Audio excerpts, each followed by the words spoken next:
नमस्कार, मी सागर जामदाडे आपले सहर्ष स्वागत करतो। आज आपण बघणार आहोत आज झालेल्या नवोदय परीक्षेची इयत्ता 5वीची उत्तरपत्रिका।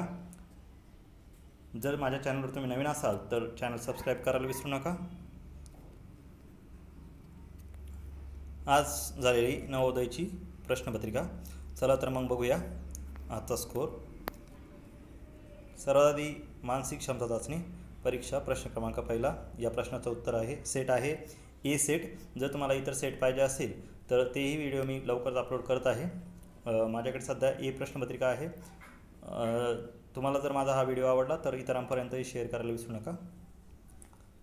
1 नंबरची जे प्रश्नपत्रिका क्रमांक आहे त्यामध्ये पहिल्या प्रश्नाचं उत्तर आहे डी, दुसऱ्या प्रश्नाचं उत्तर आहे बी, तिसऱ्या प्रश्नाचं उत्तर आहे बी, चौथ्या प्रश्नाचं उत्तर आहे सी, पाचवा प्रश्न आकृती आहे याचं उत्तर आहे डी, त्यानंतर 6वा प्रश्न उत्तर आहे बी, 7वा प्रश्न आहे सी, 8वा सी, 9 नंबरची आकृती आहे, आकृतीचा अपूर्ण भाग पूर्ण करायचा आहे, या ठिकाणी सी आकृती ते बसते।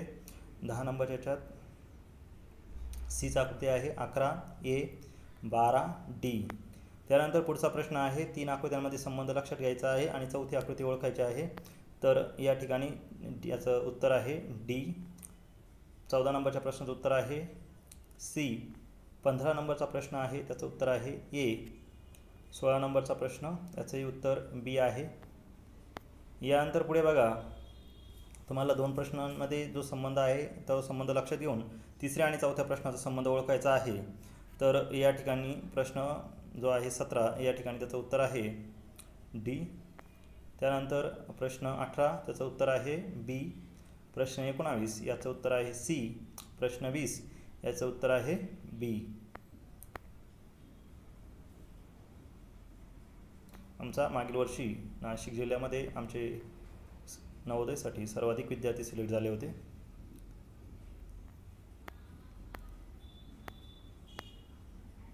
त्यानंतर पुढचा प्रश्न आहे 21चं उत्तर आहे सी, 22 आपण आकृती पूर्ण करायची होती, उत्तर आहे ए, 23 उत्तर आहे बी, 24 उत्तर आहे ए। त्यानंतर पुढची आकृती आहे आरशातील प्रतिबिंब ओळखायचं आहे, 25 नंबर उत्तर आहे सी, 26 नंबर उत्तर आहे ए, 27 नंबर उत्तर आहे बी, 28 नंबर उत्तर आहे सी। यानंतर पुढे बघा, जी घड्या दुमडून आकृत्या आहेत त्या आकृत्या तुम्हाला ओळखायच्या होत्या। यामध्ये 29 नंबर प्रश्न आहे त्याचं उत्तर आहे ए, 30 नंबर उत्तर आहे सी, 31 नंबर उत्तर आहे सी, 32 नंबर उत्तर आहे सी। त्यानंतर पुढचा प्रश्न आहे जे तुकडे दिले आहेत त्या तुकड्यांचा वापर करून जे काही आकृती बनते ती ओळखायची आहे। या ठिकाणी 33 नंबर प्रश्नाचं उत्तर आहे बी, 34 नंबर उत्तर आहे ए, 35 नंबर सी आणि 36 नंबर उत्तर आहे बी। यानंतर पुढे आहे आकृतीत लपलेला भाग ओळखायचा आहे। या ठिकाणी बघा 36 नंबरचा जो प्रश्न आहे त्याचं उत्तर आहे बी, 38 नंबरच्या प्रश्नाचं उत्तर आहे सी। त्यानंतर 39 नंबरचा जो प्रश्न आहे यामध्ये 3 भागांमध्ये ए, सी आणि डी यामध्ये उत्तर झेड दिसतो आहे, परंतु या ठिकाणी मधोमध फक्त डी मध्ये दिसतो आहे, त्यामुळे आपलं आकृतीचं उत्तर डी हे बरोबर वाटतंय त्या ठिकाणी। त्यानंतर पुढे आहे 40 त्याचं उत्तर बी आहे। यानंतर गणिताचा भाग आहे। गणित आपल्याला हे जे प्रश्न होते हे 40 मार्क बुद्धिमत्तेसाठी होते। यानंतर गणिताचा भाग आहे। बघा प्रश्न पहिला आहे खालीलपैकी कोणते विधान बरोबर आहे, तर या ठिकाणी त्याचं उत्तर आहे बी, 0 ही समसंख्या आहे। इथे चुकून 0 ही विषम संख्या नाही आणि समसंख्या नाही असं झालेलं आहे, उत्तर आहे 0 ही समसंख्या आहे। त्यानंतरचा पुढचा प्रश्न आहे 42, 0, 3, 6, 7 आणि 9 या अंकांची पुनरावृत्ती न करता बनलेल्या 5 अंकी मोठ्यात मोठ्या कमाल संख्येमधील आणि लहान लहान किमान संख्येमधील अंतर, तर ते उत्तर आहे 66,951।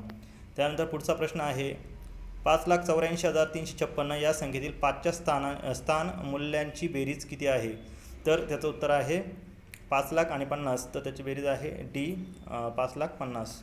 पुढचा 44 नंबरचा प्रश्न आहे 3 आणि 5 यांची गुणिते असलेल्या पहिल्या 100 नैसर्गिक संख्या नैसर्गिक संख्यांची संख्या किती, तर त्या 100पर्यंत एकूण 6 संख्या आहेत, 15च्या पाड्यातल्या पहिल्या 6 संख्या.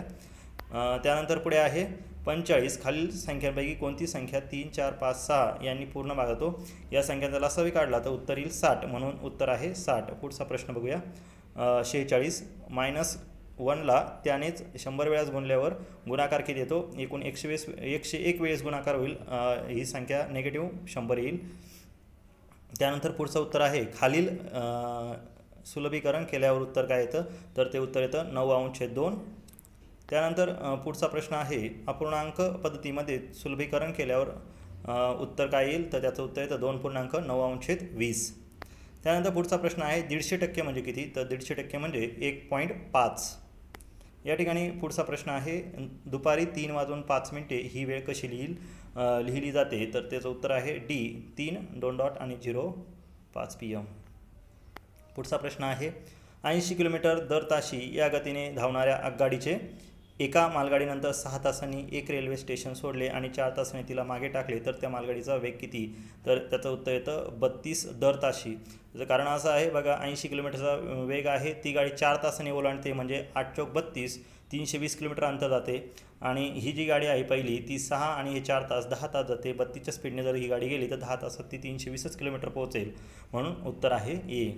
त्यानंतर पुढचं आहे जर एका माणसाने ताशी 30 किलोमीटर या गतीने प्रवास केला तर तो त्याच्या मुक्कामी 10 मिनिटे उशिरा पोहोचतो, आणि जर त्याने ताशी 42 किलोमीटर या गतीने प्रवास केला तर तो 10 मिनिटे लवकर मुक्कामी पोहोचतो. तर त्याने प्रवास केले अंतर, तर हे अंतर येते 35 किलोमीटर, आणि त्याचं उत्तर आहे 35 किलोमीटर, ऑप्शन बी. त्यानंतर पुढचा 53 नंबरचा प्रश्न आहे 5045 ग्रॅम म्हणजे, त्याचं उत्तर आहे 5 किलो 45 ग्रॅम. पुढचा प्रश्न आहे 10 सेंटीमीटर बाजू असलेल्या 2 घनचौरस आकृती ठोकळे एकत्र जोडले आहेत त्यामुळे बनलेल्या घनाकृतीचे घनफळ, त्याचं उत्तर आहे 2000 घन सेंटीमीटर, ऑप्शन बी. पुढचा प्रश्न आहे एका आयताकृती जमिनीची लांबी तिच्या रुंदीच्या दुप्पट आहे. 8 मीटर बाजू असलेल्या चौरसाकृती पोहण्याच्या तलावाने त्या भूखंडाचा 1 अष्टमांश भाग व्यापला आहे, तर भूखंडाची लांबी टिंबटिंब आहे, तर उत्तर आहे 32 मीटर. पुढचा प्रश्न आहे 56. एका खोक्यात 500 अंडी आहेत, 3/25 अंडी फुटली, म्हणजे बघा त्यात 3/25 अंडी फुटली. त्यानंतर उरलेल्या 4/5 अंडी त्याने विकली, तर अंड्यांची संख्या किती, तर या ठिकाणी बघा जी काय आहे 500चे 3/5 अंडी फुटली म्हणजे 60 अंडी फुटली, तर राहिले 440. 440चे 4/5 अंडी त्याने विकले, तर उरलेले जे आहेत ते आहेत म्हणजेच 1/5 अंडी शिल्लक राहिली, तर ती 88 अंडी शिल्लक राहतात. पुढचा प्रश्न आहे 12 मीटर गुणिले 10 मीटरच्या सभागृहाला मडवण्यासाठी 10 सेंटीमीटर गुणिले 8 सेंटीमीटरच्या किती आयताकार फरशा लागतील, तर या ठिकाणी काय करायचं आहे सभागृहाचं क्षेत्रफळ भागिले फरशीचं क्षेत्रफळ करायचं आहे, उत्तर आहे 15,000 फरशा लागतील. त्यानंतर पुढचा प्रश्न आहे दर शेकडा 8 दराने 6,600 मुद्दलाचे सरळ व्याजाने 4 वर्षात किती रुपये होतील. या ठिकाणी बघा त्याचं जे काही सरळ व्याज येतं ते येतं 2112 रुपये, आणि या ठिकाणी त्याचं जे काही मुद्दल आहे ते 6,600. आता उत्तर जर आपण काढलं तर ते येतं 8,712, पण पर्यायात हा 8,712 हे नाही आहे, पण सरळ अंदाजी जे काही उत्तर असतं अंदाजीकरणामध्ये तुम्हाला जवळचं उत्तर लिहायचं असतं, म्हणून याचं उत्तर आहे ग्रुप जे डी नंबरचा ऑप्शन आहे 6,200 हे त्याचं उत्तर येईल. त्यानंतर पुढचा प्रश्न आहे एक वस्तू 500ला विकली असा तोटा झाला, जर ही वस्तू 700ला विकली असती तर तोट्याच्या तिप्पट नफा झाला असता, तर त्या वस्तूची खरेदी किंमत किती, तर त्याचं उत्तर येईल 550. बघा 550ला विकली तर 50 रुपये ही त्याची जी काय आहे तोटा होत होता. आता ती जर 150 रुपये जास्त विकली म्हणजे ती बरोबर बघा 700 रुपयाला जाते, आणि त्या ठिकाणी त्याला तिप्पट नफा पण होतो. पुढे आहे एका फळ विक्याने रुपयाला 2 या दराने लिंबे खरेदी केली आणि ती 3 रुपयाला 5 या दराने विकली, तर त्याच्या नफ्याची टक्केवारी किती. या ठिकाणी बघा 50 पैशाला अंडी घेतोय, 60 पैशाला विकतोय, तर या ठिकाणी त्याला 20% नफा होणार आहे. त्यानंतर बघा आमची अकॅडमी लासलगाव येथे आहे, तुम्ही माझा यूट्यूब चॅनल बघत आहात. आम्ही लगातार 2 वर्षापासून आर्मीचे 100% रिझल्ट देत आहोत. जर आपले कोणी आर्मी करत असेल आणि किती अडचण असेल, लेखी परीक्षेची अडचण असेल, कोणत्याही पद्धतीची अडचण असेल, गणिताची अडचण असेल, तर 100% रिझल्ट आम्ही पुरवत आहोत लगातार 2 वर्षापासून. याशिवाय आपल्याकडे इतरही भरती बॅचेससाठी प्रवेश सुरू आहेत, संपर्क करा. पुढचा प्रश्न आहे मराठी उतारा आहे, उतार्यावर प्रश्न आहे 61 नंबरचा प्रश्न. अजितच्या वाढदिवसाची सर्वोत्कृष्ट भेट होती, तर उत्तर आहे गुलाबाचे रोप. त्यानंतर पुढचा आहे उठल्याबरोबर अजित उत्तर आहे रोप पाहायला गेला, ऑप्शन बी. पुढे आहे प्रथम किती काळ्या आल्या, उत्तर आहे सी 2 काळ्या आल्या होत्या. त्यानंतर अजितने पहिले 2 गुलाब भेट दिले, त्याने ते भेट दिले होते आईला आणि बहिणीला.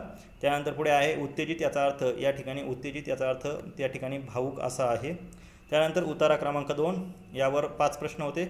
बघा, औषधालय म्हणजे काय, औषधालय म्हणजे औषध दुकान. पुढचा आहे निंबाच्या झाडांचा शेतकऱ्यांना उपयोग असलेला भाग टिंबटिंब आहे, तर उत्तर आहे बिया. बघा या ठिकाणी तुम्हाला बघायला भेटेल की इथे दिलेलं आहे, बघा निंबाच्या बियांचे गोळे खत म्हणून वापरता येतात. माझ्या फोटोच्या खाली तिथे उत्तर आहे त्या ओळीत. पुढे खालीलपैकी कोणता शब्द परिपूर्ण या शब्दात समानार्थी आहे, तर उत्तर आहे कुरूप. त्यानंतर समानार्थी नाही असं विचारलं आहे. त्यानंतर पुढे आहे कीटक या शब्दाचा उतार्यात अर्थ, तर उत्तर आहे पिकांचा नाश करणारी कीड. त्यानंतर पुढे आहे निंबाच्या टिंबटिंब खेड्यांमध्ये टूथपेस्ट म्हणून वापरल्या जातात, तर उत्तर आहे ढाळ्या. त्यानंतर पुढचा उतारा आहे उतारा क्रमांक 3, यावरही 5 प्रश्न आहे. 71 नंबरचा प्रश्न, याचं उत्तर आहे मायांनी चघळण्याच्या टिंकाचा शोध लावला. पुढचा प्रश्न आहे 72, त्याचं उत्तर आहे चिकलेरो म्हणजे चिखल गोळा करणारे मजूर. पुढचा आहे चिखल तुकडे पाठवण्यात येतात डिंकाच्या कारखान्यात. त्यानंतर पुढचा प्रश्न आहे टिंबटिंब खेरीज बाकी सगळ्या चिखलमध्ये अनेक घटक मिसळले जातात, उत्तर आहे दाट करण्या, सी ऑप्शन आहे त्याचं. बाकी सगळे त्याच्यामध्ये दिलेले आहे. त्यानंतर पुढे आहे टिंबटिंब या उतार्यासाठी उचित शीर्षक द्या, शीर्षक आहे चघळण्याच्या डिंकाची कहाणी. त्यानंतर पुढचा प्रश्न आहे शेवटचा उतारा आहे पवित्र स्थळांना धार्मिक लोक, निसर्गदृश्य पाहणारे लोक तसेच टिंबटिंब भेटी देतात, उत्तर आहे प्रवासी. त्यानंतर पुढचा आहे खालीलपैकी कोणता शब्द सर्वसाधारणपणे याचा समानार्थी आहे, उत्तर आहे सामान्यतः. त्यानंतर पुढचा प्रश्न आहे 78, जेथे 2 वा अधिक नद्यांचा संगम होतो अशी स्थळे पवित्र मानली जातात. येथे पवित्रचा विरुद्ध शब्द, उत्तर आहे शापित, ऑप्शन सी. त्यानंतर पुढचा आहे लोक गंगेमध्ये स्नानासाठी व पूजेसाठी येतात कारण तिचे जल मानले जाते, उत्तर आहे पवित्र. आणि शेवटचा आहे लोक तीर्थयात्रेला जातात कारण ते असतात, उत्तर आहे बी धार्मिक. जर तुम्हाला माझा हा व्हिडिओ आवडला तर अवश्य आपल्या मित्रांसोबत शेअर करा आणि माझ्या चॅनलला सबस्क्राईब करायला विसरू नका. धन्यवाद.